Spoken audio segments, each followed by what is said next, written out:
On this video, I'm going to take you guys along my journey on how I found out I had a deadly autoimmune condition that landed me on chemotherapy. Oh. I really have to get a thing for that rug.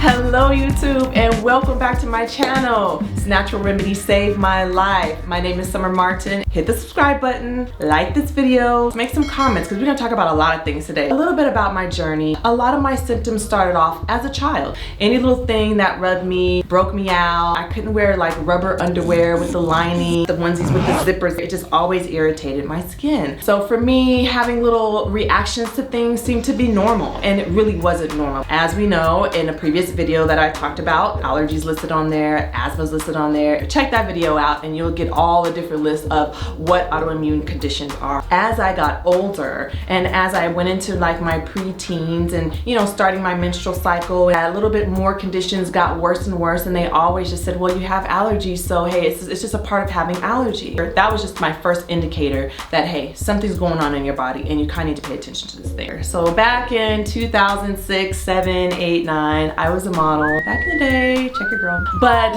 one of the things that stopped my modeling career, especially my runway career, and runway was my thing. I loved runway. I was great at runway. Clients loved me, but I eventually had to stop doing it because what was happening is when you do shows, you're constantly changing in and out of clothes and different garments really fast. And what started happening on my skin was all the whelps from the actual clothes were just being left on my legs, on my arms. Luckily enough at that time, I had a really sweet agent. The managers and the creative directors that were doing the shows that I was doing, they were really working with me about it. It was like, okay, great, we won't put her in jeans first, because if she takes jeans on and off and then goes and puts on a bikini or some lingerie, then you're gonna see all the markings on her body. So let's put her in the bikini or the lingerie first, and then we'll put her in the clothes that are more tighter, things that are gonna cover her body more, so when she's changing, she's not, just being rubbed all over the place. So I was literally backstage, you guys, taking off clothes like this.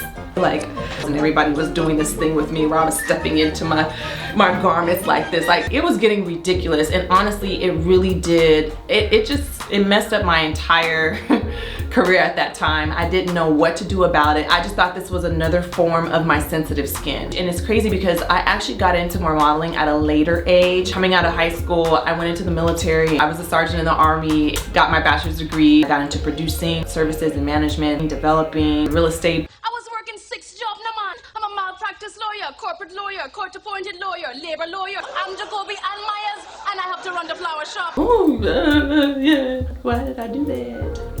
Where was I? Modeling, yes. You know what I'm saying? Like, time is money. Nobody has time for that. Clients need girls who are here, ready to work. They don't have these kind of problems. So eventually I had to let that go until I figured out what the hell was going on with my body. I don't know what to do. I guess this is just me.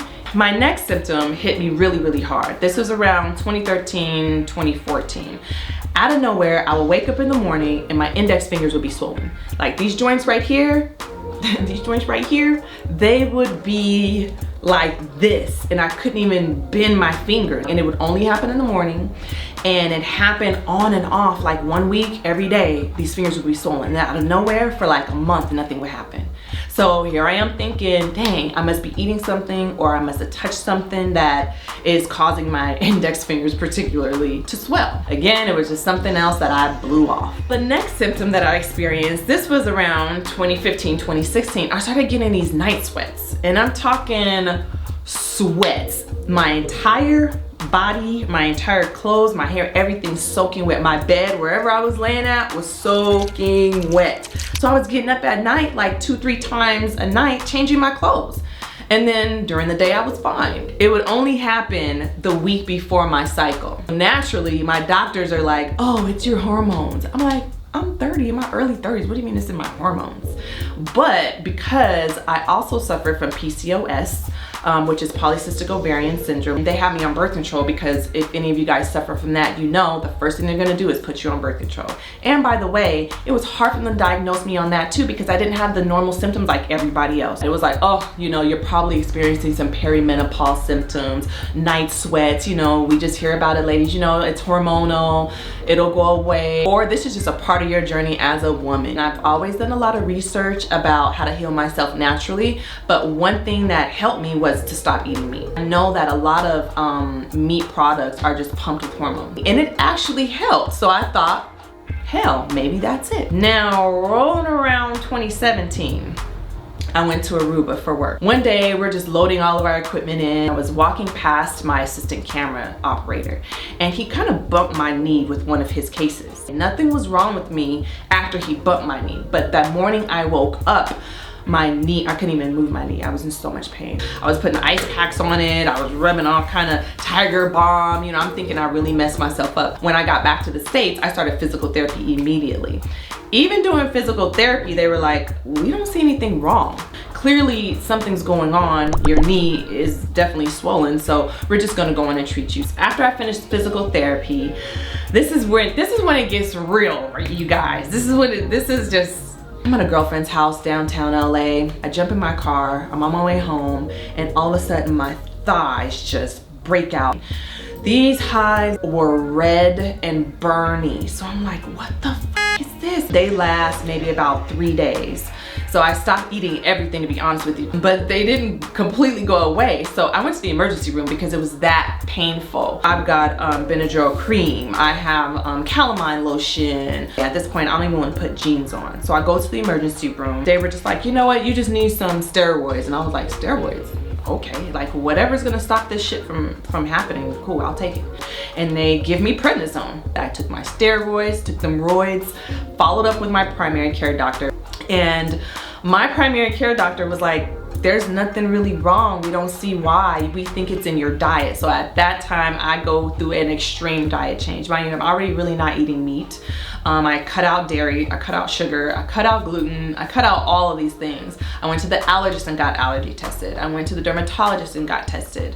Nothing was working. Every time I went to the doctor, which at that point, every maybe 2 to 3 weeks, I was back at my doctor's office. They weren't giving me anything that was helping. So in between that, I was right back at the emergency room. Hey, nothing's helping. I'm in pain. I can't even sleep at this point. The hives are starting to spread now. It took maybe within the 2 months, those hives started spreading. Now they're on my calves. Now they're even on my feet. Then they started rising, and now they went from my thigh to my butt, to my back, to my stomach, to like, they just kept going over the next few months. It got to a point where I was seeing my regular emergency room way too much, and they told me that they wouldn't even give me any more prednisone because the prednisone worked. I need whatever it is that you give me, like give me the good stuff.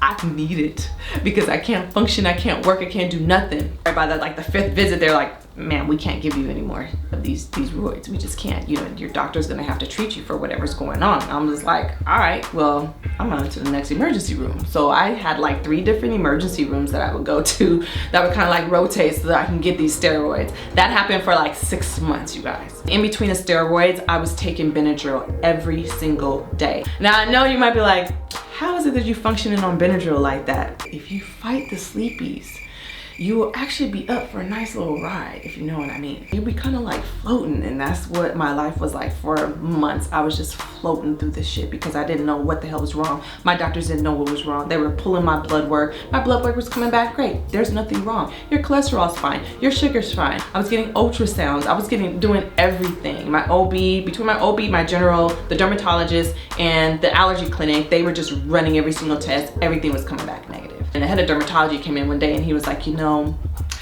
this might be HIV. What do you mean this might be HIV? You know all this blood work that I've been getting, first of all? I get my blood work every year. I never miss a test. So what do you mean? Okay, let's take another test. Obviously that's negative. Then they come back the next week.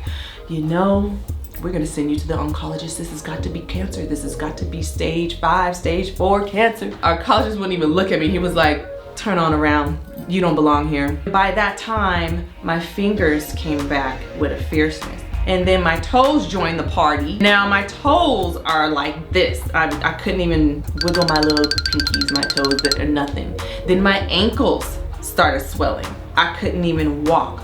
The symptoms would come on like by 2 o'clock in the afternoon. So my mornings I was okay aside from a couple of joint pain. Around 2 o'clock the hives just started creeping on me. So here I am with my bag of goodies. I got my Benny, I got my juice, I got everything that I need. I got my creams, I have everything because I know by 2 o'clock it's about to go down.